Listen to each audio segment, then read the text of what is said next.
There is a widespread fallacy in the world of commerce, a great and ancient lie that has kept millions in the chains of poverty and struggle. This fallacy suggests that success is solely the product of grueling labor, of grinding, until the soul is weary, or perhaps the result of some cold, calculated strategy.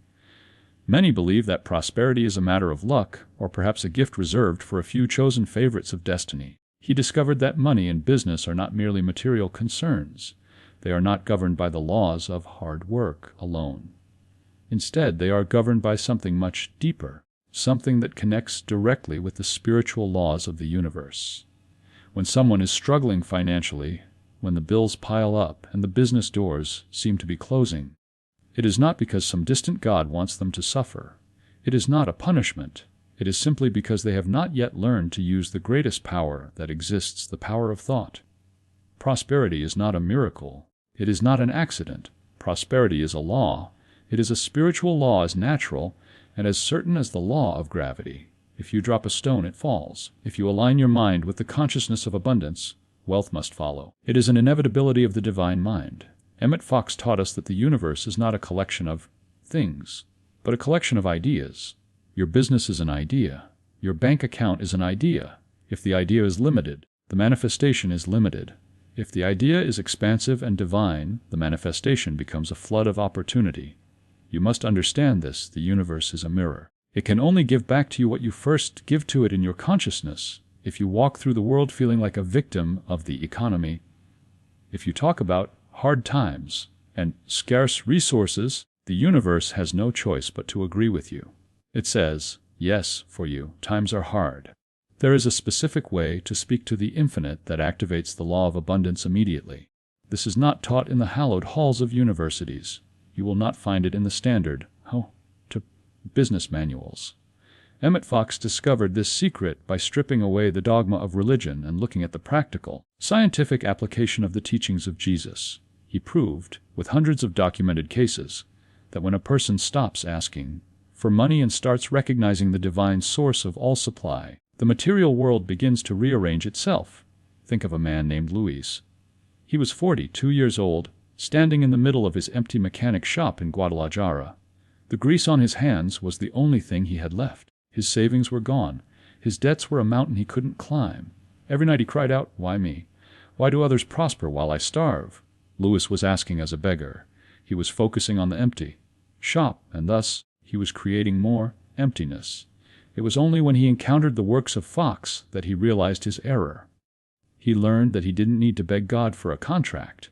He needed to recognize that God is the contract. He needed to understand that the business of God can never fail, and because he was a part of that divine life, his own business was backed by the infinite resources of the galaxy. The most important lesson in this first part of your journey is the law of substitution. The mind cannot think two thoughts at once. It is a psychological and spiritual impossibility. You cannot think, "I am broke," and "I am prosperous" at the exact same moment. One must go. Most people try to fight their fears. They try to stop thinking about debt. But Emmet Fox taught us that you cannot fight a thought. The more you fight it, the more power you give it. Instead, you must substitute it.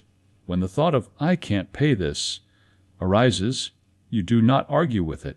You simply turn your back on it and reach for the higher thought. You say, "God is my supply. Divine mind is the substance of my life. My business is a divine activity, and the infinite cannot fail." This is not positive thinking. This is scientific prayer. It is the recognition of a fact that is truer than the paper bills in your pocket. In this foundational stage, you must come to realize that money is not money. Money is merely a symbol of spiritual substance. If you have a golden coin and you melt it down, it is still gold.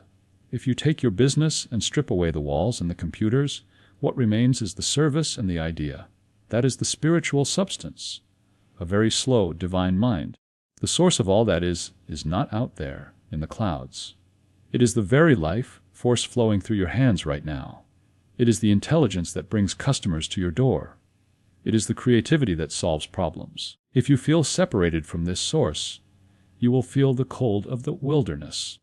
But the moment you claim your identity as a child of the King, the moment you realize that the kingdom of abundance is within you, the gates begin to unlock. In the first stage of our journey, we establish that your business is a divine activity, and that God is your true supply. But now, we must address the how. How does a thought in the mind become a deposit in the bank?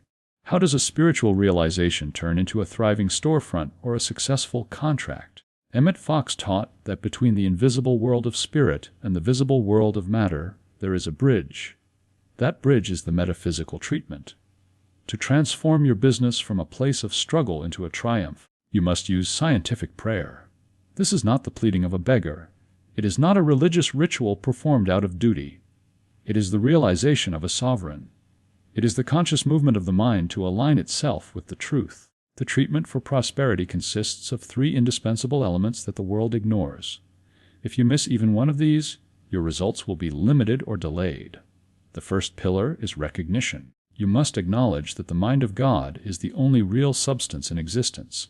Everything you see, the buildings, the currency, the products, is simply a symbol of this spiritual substance in circulation. You must recognize that the infinite is present in every transaction, every meeting, and every email. When you recognize God as the center of your business, you stop looking at human competition and start looking at divine provision. The second pillar is the spoken word. Your voice is a creative tool. Emmet Fox insisted on a firm, audible declaration. In the beginning, the word was spoken, and the world came into being. Your world is no different. When you speak the truth with authority, you are not making something happen in the future. You are announcing what is already true in the 4th dimension. You are bringing the invisible into the visible. The third pillar is the silence. After the word is spoken, you must be still. Most people talk too much. They declare their prosperity and then immediately start complaining about their bills to a friend. This cancels the treatment.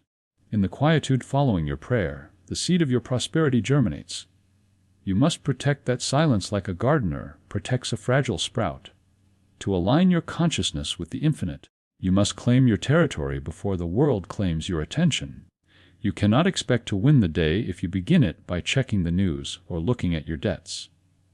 You must build a fortress in your mind. Emmet Fox designed a specific routine for the ambitious soul. It is a 30-minute commitment that pays higher dividends than any stock market investment. First, spend 5 minutes in contemplation. Do not ask for anything. Simply quiet your mind. Feel the presence of God as a warm, golden light surrounding you. Realize that you are an individualized expression of that light. If the light is infinite, you cannot be in darkness. Next, spend 10 minutes on the decree. Stand tall. Breathe deeply. Speak your word clearly into the atmosphere of your room. Tell the universe exactly who you are. Do not say, "I will be rich." Say, "I am the expression of divine abundance now." Then, spend 10 minutes in scientific visualization. This is not daydreaming. This is mental engineering. See your business as a hive of happy activity. See your customers leaving satisfied, feeling that they have received more value than they paid for. See your bank account reflecting the service you have provided. Finally, spend 5 minutes in listening. Wait for the still small voice of intuition. This is where the $1,000,000 ideas come from. In this silence, the divine mind whispers the next step, the right phone call to make, or the person to contact. Many people wonder why they must speak aloud. Why isn't thinking enough? Emmet Fox explained that the physical vibration of the voice helps to anchor the spiritual idea into the physical plane.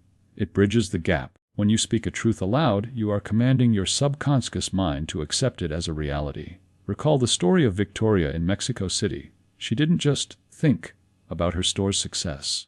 She walked through her empty aisles every morning before opening the doors, and she spoke to the walls. She told the empty shelves that they were filled with the abundance of God. She spoke to the cash register and told it that it was an instrument of divine circulation. She did not wait for the customers to arrive before she felt prosperous. She spoke her prosperity into existence while the room was silent. Within 30 days, the miracle of the franchise offer arrived. But it wasn't a miracle to Emmet Fox. It was the mechanical result of a spoken word backed by a spiritual conviction. You must be careful. Every time you speak of lack, you are performing a negative treatment. If you spend 10 minutes in the morning declaring abundance and then 2 hours at lunch talking about how expensive everything is, you are a house divided against itself. You must plug the leaks. Your words are your capital. Do not spend them on poverty talk. Do not spend them on gossip or fear. Use every word as if it were a gold coin that you are investing in your future. You have the authority to command your experience. You are not a pawn on a chessboard of economic forces. You are the architect, and the blueprints are drawn with the words you choose to speak today.